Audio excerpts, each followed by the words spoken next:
안녕하세요. 화인통증의학과 방배이수점 대표원장 김기석입니다.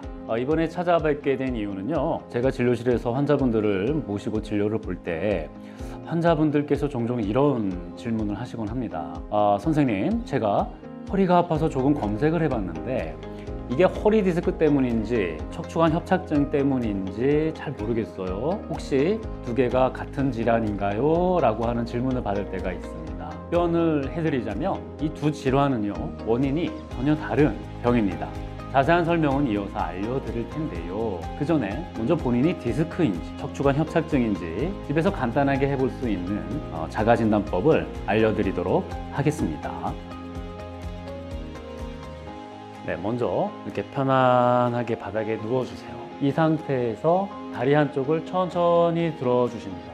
이때 발끝이 얼굴을 향하게 발등을 세워주시고요. 그리고 다리를 45도 정도 들었을 때 발목을 안쪽으로 돌려봅니다. 이때 엉덩이나 다리 쪽에 통증이 느껴지신다면 허리 디스크를 의심해 볼 수가 있습니다. 다리 각도가 낮은 상태에서 통증이 느껴질수록 허리 디스크 정도는 심하게 망가졌다고 볼 수 있습니다. 다음은 척추관 협착증 자가진단에 대해서 알려드리겠습니다. 대부분 척추관 협착증에 대해서 알고 계시는 증상이 오래 걷기가 힘들다 일 텐데요, 물론 이것도 맞는 말이지만 지금부터 알려드리는 동작을 통해서도 자가진단이 가능하겠습니다. 네, 먼저 의자에 허리를 꼿꼿이 편 채로 앉아주세요. 그리고 나서 서서히 허리를 앞으로 숙여주시는데요, 이때 허리를 굽히면 굽힐수록 이상하게도 통증이 감소하는 느낌이 든다면 척추관 협착증을 의심해 볼 필요가 있겠습니다. 네, 또 누웠을 때 통증이 없어지거나 다리가 또 자유자재로 잘 움직여진다면 척추관 협착증을 의심해 볼 필요가 있겠습니다. 자가진단법 다들 한 번씩 따라해 보셨을까요? 쉽게 말씀드려 허리 디스크는 젤리 같은 디스크 물질이 신경을 누르는 것이고요, 척추관 협착증은 주변 관절 및 인대의 이상으로 척추관이 좁아져서 신경이 눌리는 병인데요, 제가 간단한 모형으로 설명을 들어보도록 하겠습니다. 여기 이제 준비된 빨대가 있고 실이 있습니다. 요 빨대가 척추관이라고 하는 신경 길이라고 생각을 해보시고요, 이 까만색 실이 이 척추관을 통해서 지나가는 척수신경이라고 보시면 되겠습니다. 모든 척추관으로 신경이 잘 지나가고 있죠.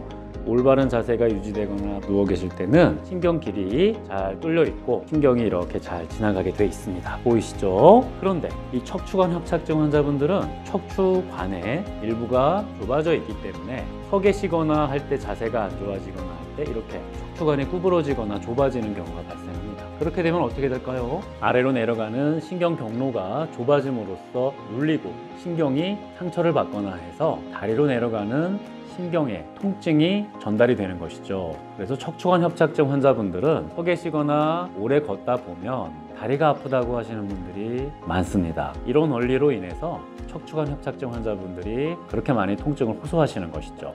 허리 디스크는 급성으로 나타나는 경우가 많고 허리 협착증은 오랜 시간에 걸쳐서 나타나는 경우가 많다는 차이점이 있습니다. 사실 척추관 협착증은 젊은 연령대에서는 드물고요, 보통은 40대에서 50대 이상에서 나타난다고 보시면 되겠습니다. 디스크 환자의 경우 증상이 있는 환자의 10% 내외에서 수술적 치료를 받고요, 협착증의 경우에는 최대 50%에서 수술이 필요하다고 알려져 있습니다.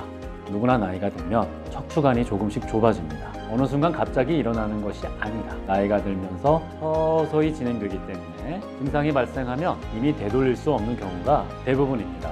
다행히 의학의 발달로 수술까지 가지 않고 비수술적 치료를 통해서 치료하는 경우가 대부분입니다. 물론 치료하기 전에 예방하는 게 가장 중요하겠죠. 그럼 허리 디스크와 척추관 협착증을 예방할 수 있는 다른 자세에 대해서 알려드리겠습니다.